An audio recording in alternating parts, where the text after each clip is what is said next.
ተመልካቹ ያለው ነገር ወደ ኋላ ጠብ አይልም። ከዚህ በፊት ዳጣ ገና የመጣች ቀን ነበረ የዳጣ እናት ሰላም መሆኗን ያወቅ ነው። እናም በመጨረሻ እንግዲህ አቶ ደረጀ ሰላምዬ ቤት ተከራይታ ለብቻዋ እንድትቀመጥ ይነግራታል። እና ሰላምዬም ከዚህ ቤት እንደማትወጣ አስረግጣ ትነግረዋለች። አቶ ደረጃም ታዲያ ግራ በመጋባት ቆይ ለምንድን ነው ከዚህ ቤት አልወጣም የምትይው? እዚህ ቤት ያለሽ ነገር ምንድን ነው? ምን የቀረሽ ነገር አለ ብሎ እንግዲህ ሲያፋጥጣት ሰላምዬ ማለት የቀረኝ ነገርማ አለ፣ ለብዙ ዓመታት ስጠብቃት የነበረችው ልጅ የታለች? እሷን ነው የምፈልገው ትላለች። ቆይ አቶ ደረጀ እንዴት ልደብቃት ቻለ ሰላምዬን? እናትና ልጅማ መታወቅ አለባቸው። ሲጀመር ገና የመጣች ቀን በሁለተኛው ቀን ሰላምዬ ዳጣን እቅፍ አድርጋ ስትደባበሳት ነበር። ከመጣይ ቀን ጀምሮ ዳጣን በጣም ነው የምትወዳት ሰላምዬ። ዳጣን ማንም እንዲናገርባት አትፈልግም። ዳጣ ከቤት ልትባረር የነበረ ቀን ራሱ ተከትዬ እሄዳለሁኝ ብላ ነበረ። ዳጣ እንደገና ወደ ቤት ስትመለስ ነው ሰላምዬ ተረጋግታ የተቀመጠችው። የእናት አንጀት ሆኖ አንጀቷ ልጇ እንደሆነች ነግሯት ነበረ። በመጨረሻም እንግዲህ ሰላምዬ ዳጣን ልጇ በጉያዋ እንዳለች ማወቅ አለባት። ቀጣይ ክፍል 28 እርግጠኛ ነኝ አቶ ደረጀ ይነግራታል ብዬ አስባለሁ። ልጅሽ ይህች ናት፣ ነገር ግን ደግሞ ማንም መስማት የለበትም ብሎ እንደሚነግራት ባለሙሉ ተስፋ አለኝ። እና ታዲያ ልጅን ጥዬ ወዴት ነው የምሄደው? እሷን እጠብቃታለሁ ስትለው አቶ ደረጀ በጣም ተደናገጠ። በቃ በጣም ከአቅሙ በላይ ደነገጠና ምንም መልስ አልመለሰላትም። ፈዞ ነበር የቀረው ማለት ነው። እንግዲህ አቶ ደረጀ ከሰላምዬ 2 ልጅ አደረገ ማለት ነው። አስቡት እንግዲህ እዛችሁ ቁጭ ብላ እየወለደች ነው። ታዲያ ምን ባል ነው የምታገባው እንዴ? አቶ ደረጀና ሰላምዬ ማለችው ወይዘሮ ማርታ ሰላምዬ ለቤቷ ተከራይታ እንድትቀመጥና ባል ተብዬውንም አምጥታ አብረው እንዲቀመጡ ይፈልጋሉ። ከየት የሌለውን ከየት ታመጣለች ሰላምዬ? እንግዲህ ወይዘሮ ማርታም ታዲያ እኔ ስነግራት በጣም ተናደደች፣ ተበሳጨችብኝ። እናም ታዲያ ጠርጥረሽ ነው ያለችኝ። መችስ ከማን ጋር ጠረጥራታለሁ? መችስ ናታንም ልጇን የሚሆነው ልጇ ከሚሆን ሰው ጋር መቼም እንትን አትልም እያለች እንግዲህ ለአቶ ደረጀ ስትነግረው ነበረ። አቶ ደረጀ ግን በፍጹም አሁን እሷ ትልቅ ሰው እየሆነች ነው፣ መቼም አሁን ልጅ ወልዳ ልጇን አቅፋ ቤት እንደማትሰራ እርግጥ ነው። ስለዚህ ያላት አማራጭ እዚሁ በአቅራቢያችን ቤት ተከራይተን ማስቀመጥ ነው ያለብን እያሉ እንግዲህ ሲወያዩ በቆዩበት ሰዓት ወይዘሮ ማርታም አይ ከዚህ በኋላ አፌን አላበላሽም፣ እሺ ካለች አንተው ራስህ ሞክራት ትለዋለች። አዎ እኔ ያናግራታለሁ ብሎ ካበቃ በኋላ ነበረ ሄዶ ያናገራት ማለት ነው። ሰላምዬም እንግዲህ ልጄን ከዛሬ ስንት ዓመት የጠፋች ልጄን እሷን ሳላገኝ ከዚች ቤት ንቅንቅ የለም ብላለች። እንግዲህ አስባችሁታል? እንደዚህ አይነት አለ እንዴ? ካሰሩ 2 ልጅ የሚወልድ ሰው አለ እንዴ? ጀማ አለ፣ ያውም ደግሞ ሳይታወቅ። እሰይ ዳጣን እንኳን ያውቃል። ያውቃል። አሁን የማያውቀው የተረገዘው ልጅ እሱ እንደሆነ አያውቅም። እንግዲህ አቶ ደረጀ ሰላምዬ ያረገዘችው ልጅ የእሱ እንደሆነ አያውቅም። አይጉት መቼም አሁን ዘመን ዲኤንኤን ምርመራ የሚባል ነገር አለ እንጂ ግን ሰላምዬ አሁን የምትወለደው ልጅ አባቷን እንድታውቅ አልፈልግም ብላለች። ግን ደግሞ ማወቋ አይቀርም፣ ግዴታ ነው። እስከሚወለድ ድረስ ነው እንጂ የምትጠብቀው። ከተወለደ በኋላ ጠንከር ካለ በኋላ ልጇ አባቷ ደረጀ እንደሆነ መናገሯ ግድ ነው ማለት ነው። እና እንግዲህ ዳጣና ናታን አሁንም አብረው ሊሆኑ አልቻሉም እስካሁን ድረስ። አሁን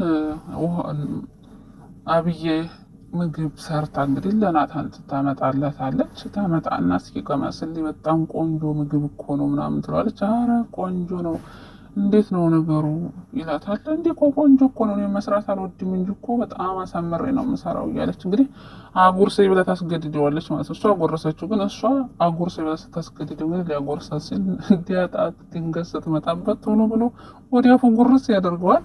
ዲያጣም ታዲያ ሁኔታቸውን አይተዋለች። አንተ ምን አይነት ሰው ነህ? ለእሷ ልታጎርሳት የነበረውን እንዴት አንተ ትጎርሳለህ? በላሁን አጉርሳት ትላለች። ዲያጣ እንግዲህ ምንም ጣጣ የለባትም። ልክ እንደ ውሃ ናት ማለት ነው። ምንም ጣጣ የለባትም። ቅናት የለ ምን የለ ምን የለ። እንግዲህ ናታን በጣም ይበሳጫል። ዲያጣ ለመንቅናቷን ሲያይ በጣም ነው እየተናደደ እየተበሳጨ ያለው፣ ተስፋ እየቆረጠ ያለው አሁን ናታን ማለት ነው። እና እንግዲህ ናታንም አጉርስ ስለተባለ ለአብይ እንግዲህ ያጎርሳታል። እየተንቀጠቀጠም ቢሆን በግድም ቢሆን አጎረሳት። ነገር ግን ታዲያም ዳጣም እስኪ የሰራሽው ምግብ ልቅመስልሽ ትልና እንግዲህ ካናታን ላይ ምንጭቅ አርገ እንግዲህ እንትኑን ማለት ነው ሳህኑን የእንጀራውን ሳህን ትቀማና እንግዲህ ልክ እንደ ወንድ ስትጎርስ ናታን ግርሞት እየተመለከተ ነበር። አንዴም ደስ ይለዋል ስትጎርስ፣ አንዴም ደግሞ ጉርናት እያለ የታዘበም ነው። ሁለት አይነት ሀሳብ ውስጥ ገብቶ እየተመለከታት ነበረ። ዳጣም አብዬ ማረቅ አስብለሽ ብዬ እንዲያንቅሽ የት ይሄድብሻል? ኧረ በቃሽ እያለች እሷም ደግሞ እያለች ነበረ ማለት ነው። አብዬ እንግዲህ በጣም ነው የምጠላት ዳጣን ማለት ነው። በመጨረሻም ግን እችን ለምንድን ነው ቆይ ዳጣን የምጠያት ይላታል ናታን ማለት ነው። በጣም ነው የምጠላት፣ በተለይ ሰላም፣ እነዚህ ሁለቶች በጣም ነው የጠላቸው፣ ከዚህ ቤት እንዲወጡልኝ ይፈልጋለሁ ተባለች። ናታንም ታዲያ ይኸውልሽ አብዬና ዳጣና ሰላምዬ ከዚህ ቤት የሚወጡ ከሆነ እኔም ተከትያቸው ነው የምወጣው ይላታል። እሰይ።